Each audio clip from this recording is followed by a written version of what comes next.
Sehingga hal-hal yang sifatnya praktis-praktis menjadi calon anggota legislatif kan proses yang normal.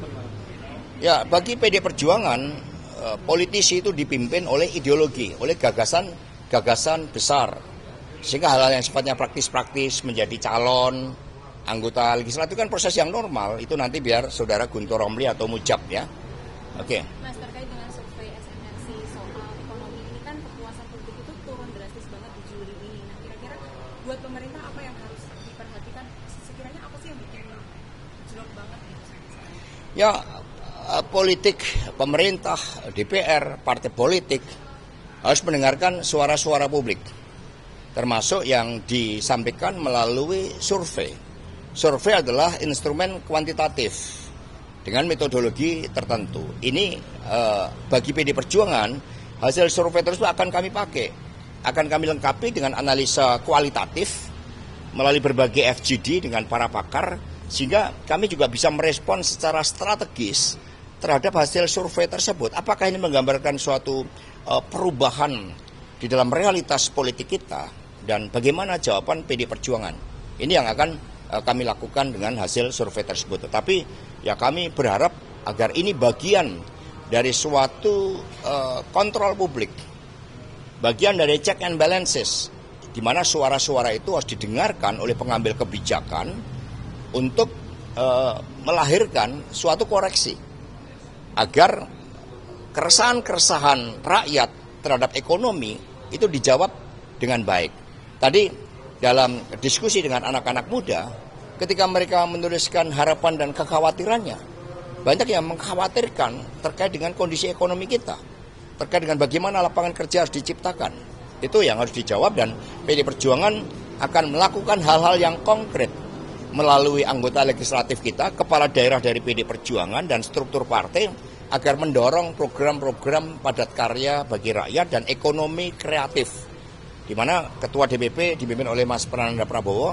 Ekonomi kreatif ini yang juga didorong, diinisiasi oleh PD Perjuangan melalui wisata desa, kuliner desa, dan mobilisasi anak-anak muda yang produktif.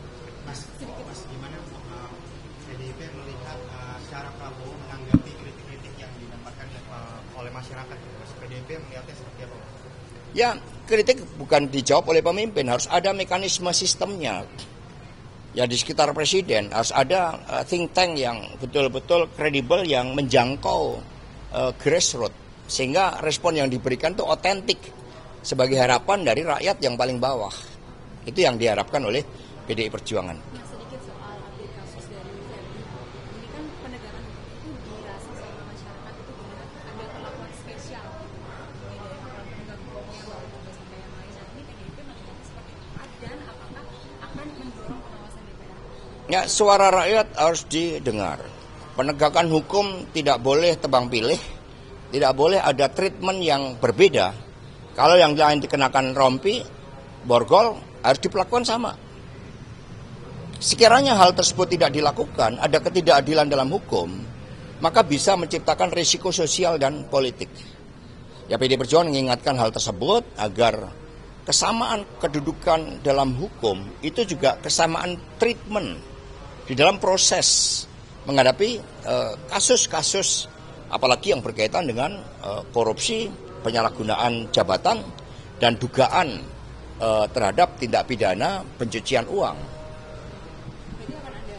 Ya, supaya ada efek-efek jera, itu harus ditunjukkan dengan penuh kesungguhan. Karena tanggung jawab dari pejabat negara, termasuk aparat penegak hukum yang melanggar hukum, itu konsekuensinya jauh lebih berat. Jangan sampai yang mencuri ayam itu harus mempertaruhkan nyawanya, dan kemudian ada ketidakadilan terhadap pelanggaran yang dilakukan oleh aparat penegak hukum. Ya, cukup ya.